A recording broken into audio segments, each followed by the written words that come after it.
Hi everyone, in this video I'm going to share with you a pro tip on where to place your volume pedal in your signal chain of effects. Now I'm going to show you 3 different places that you can put it. Every single one has a slightly different functionality and creates an ever so slightly different sound. Stay tuned and I'll show you all about it.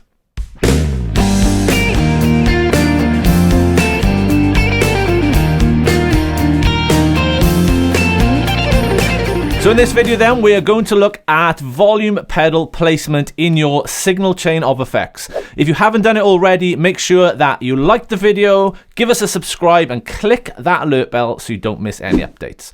So let's just get stuck right into the volume pedal and where to place it. So first of all, let's just have a little chat about why you might want to use a volume pedal on your effects board. So the first one, the obvious reason is to control the volume. Some effects you might want to make quieter, others you might want to have a full volume. So that's kind of just like the obvious one. Most people tend to use the volume pedal for is just controlling the volume and the dynamics. Another one might be you might want to control some volume swells. So very similar in the way you can use your volume on your guitar pot to create nice volume swells, maybe with some delay and reverb. You can also use a pedal for that. And that's what I'm going to be talking about in this video, where to place the pedal on depending on the functionality that you would like to get out of your volume pedal. So the first place then, kind of the obvious place I suppose that a lot of guitarists do when putting their volume pedal on their pedal board, the first place they put it is first on their signal chain. So what I mean by signal chain is, the signal chain is anything between your guitar and your amp. So the most obvious simple signal chain is plugging your guitar straight into your amplifier. So if you had a volume pedal then, the most obvious place to do it first is to go into your guitar, into your volume pedal, out of your volume pedal and into your amp, which is great, and that's what a lot of guitarists do. Now, there's a few pros and cons which I'll talk about in this video. So let's just say, for example, you had multiple effects. You had some wahs, you had some overdrives, some distortions, some delays and reverbs,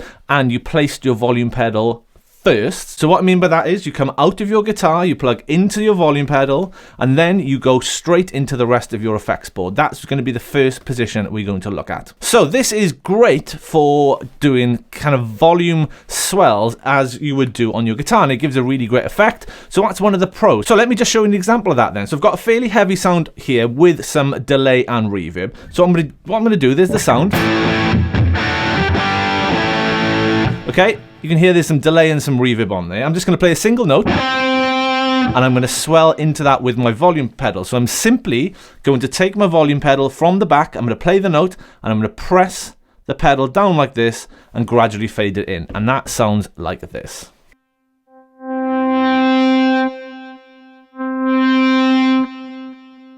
So you can hear there, we get a really nice kind of volume swell. It starts off, the distortion wise, it starts up kind of mild, and as I push the pedal down, the distortion grows and it really sort of accentuates the volume swell. It's very similar to do with your volume control on your guitar like this.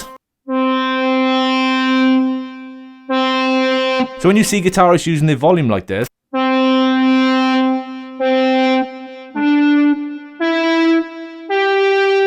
it gives the same sort of sound if I place it first in my signal chain like this.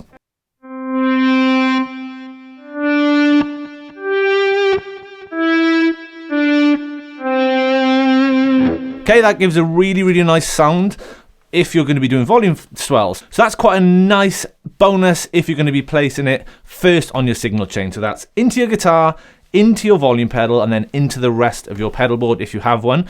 So that's the pros of doing that. Now, one of the cons of doing this is if you're using overdrives and distortion pedals, by doing this, you're not actually just making those pedals quieter as you may think. What you're actually doing, you're reducing the amount of gain that's going into them, thus creating less overdrive and distortion. So this is my sound again. And what I'm going to do, I'm going to play a chord and I'm going to slowly roll the volume pedal back. So if this is my volume pedal, I'm going to play the chord when it's down, and then I'm going to let the volume pedal come back like this, and I'll show you how that sounds.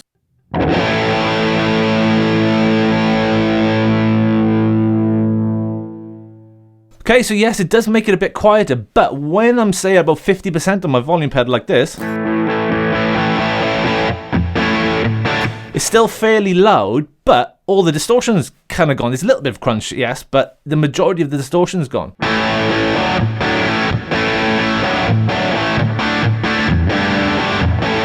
that's about 50%. If I put the volume pedal all the way down now to 100%, you can hear that's a lot more saturated. Now, if I bring the volume pedal back even further, it's really, really cleaning up the distortion. Now that, for some people, might be a pro. They might like the fact that it does that. But just bear in mind, if you do place your volume pedal first on your effects signal chain, so i.e. straight out of the guitar into the volume pedal, it's not going to control just the volume. It's actually going to control the amount of saturation if you have distortions and overdrives after it. So that's my volume pedal sitting about there. So 75% rolled off or 25% on, however you want to look at that. It's quite a nice crunchy sound, but it's not that much quieter than when my pedal's all the way down, but I'm getting there that full saturated distortion. And if I roll it off again, you sort of hear still the same kind of volume. I come down a bit more, still roughly the same volume,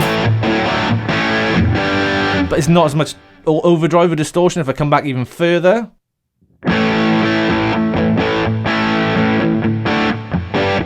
it's really cleaned up the sound. That's fully down with full saturation. This is nearly off. Sounds great, but that's just one thing to bear in mind. If you are looking to control the volume of your overdrives, placing it first on your effects signal chain is not the place to put it. Is what we're going to look at next. But that is the first place then. That's plugging your guitar into your volume and then into the rest of your effects pedals. Great for volume swells, great for cleaning up your overdrive sounds as well, but not the best for controlling the level or the dynamics of your overdrive pedals. So that's what we're going to look at next then. So this is option number 2. Now this would be where you place your volume pedal after your distortions and your drive pedal. So what I mean by that is, let's just say you had a simple pedal board. You had your guitar, an amp, you had a distortion and an overdrive, and a delay and a reverb. So nothing too mega complicated. So what I'm going to do, I'm going to plug into my guitar, then I'm going to go into my distortions and my overdrives, then into my volume pedal, and then into the reverbs and delays. Now, if you want to see this drawn out in a diagram, below in the description, you'll see a link to a PDF where I've got the diagrams of all this, so it's really, really easy to see this as well. So the difference this time then is we can still do that really kind of cool volume swell thing.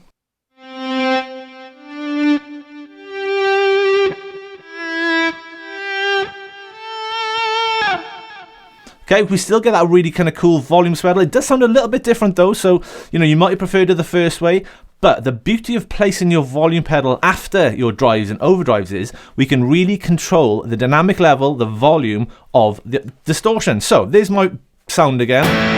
That's full whack. Now this time I can bring the pedal back, so if I'm at full blast like this, I can bring this pedal backwards. And what it's actually going to do then, rather than losing gain and distortion like we did before, it's actually just going to control the level of the distortion, like this.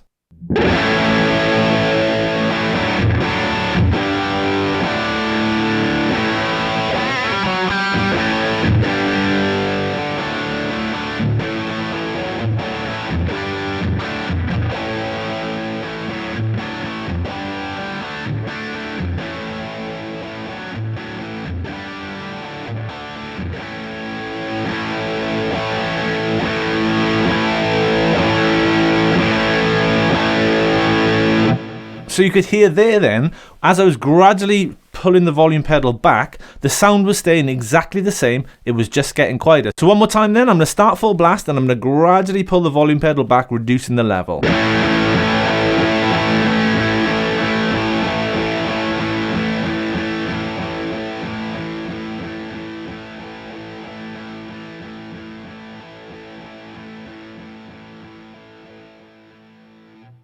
Okay, so this is personally my preferred place for putting the volume pedal after your overdrives and distortions. A lot of the kind of work I do in the professional gigs, I need to be able to control the level of the distortion at its full saturation. I do quite like it when it's first as well for the swells, but what I find is I've got my volume knob for that, so I'll tend to do my swells if I want the kind of sound that I showed first. I'll do that with my volume knob, and then I'll control the level of my saturated sounds, my distortions and overdrives with the volume pedal. So that again is if I've gone guitar, overdrives, distortions, and then into my volume pedal, and then I'll use my time stuff, my reverb and delays after that. So one more time.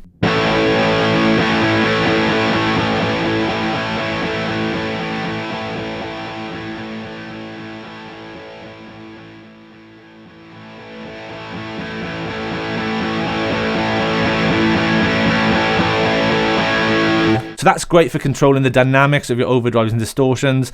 It's perfect if you want the exact same sound, just quieter. Okay, so let's move on to the third place you could potentially place your volume pedal. Now this would be right at the end of your signal chain. So that means from your guitar into any wahs, compressors, into any overdrive, distortions, your modulation stuff, your delays, your reverbs, and then finally on the board, the last thing that the signal goes through before it goes to your amp is your volume pedal, and that would sound like this.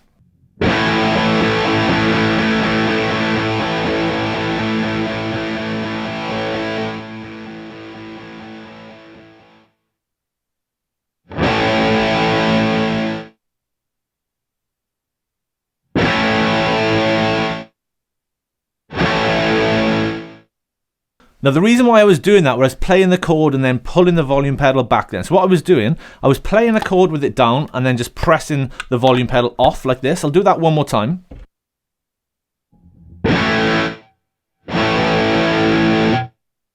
Okay, and one more time. This time I'm going to let the chord ring and stop it. And then pull the volume pedal off. Okay, so.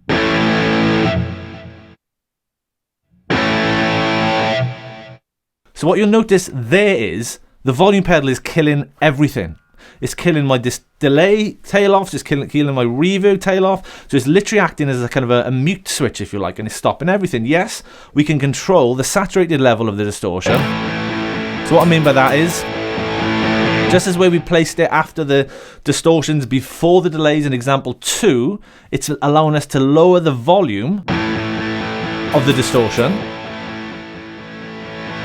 What it's actually doing this time as well then is lowering the volume of your delays and reverbs, kind of cutting it off.